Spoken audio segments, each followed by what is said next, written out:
galopant sur champ d'azur, la ferme était fausse bien sûr, et le chaume servant de toit, synthétique comme il se doit. Au bout d'une allée de faux buis, on apercevait un faux puits, du fond duquel la vérité n'avait jamais dû remonter. Et la maîtresse de l'océan, dans un habit ma foi séant, de fermière de comédie, à ma rencontre descendit. Et mon petit bouquet soudain parut terne dans ce jardin, près des massifs de fausses fleurs offrant les plus vives couleurs. Ayant foulé le faux gazon, je la suivis dans la maison,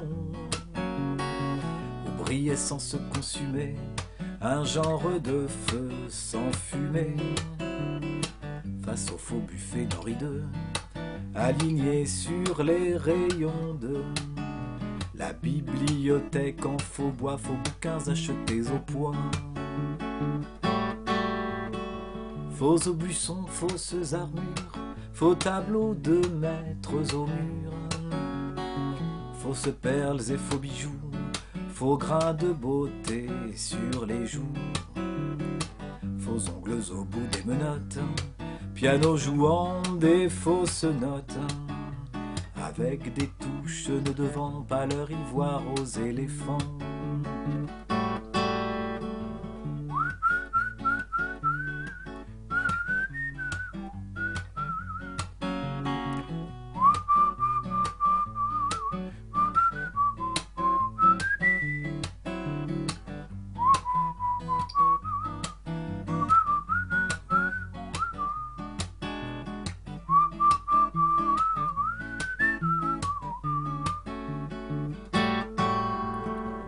Aux lueurs de fausses chandelles, enlevant ses fausses dentelles, elle m'a dit mais ce n'était pas sûr, tu es mon premier faux pas.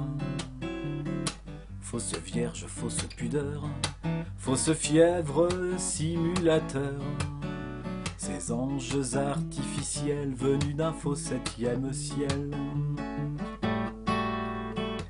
La seule chose un peu sincère dans cette histoire de faussaire, et contre laquelle il ne faut peut-être pas s'inscrire en faux, c'est mon penchant pour elle et mon gros point du côté du poumon.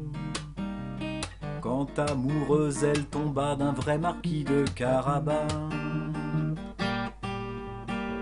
en l'occurrence Cupidon se conduisit en faux jeton, en véritable faux témoin, et Vénus aussi néanmoins.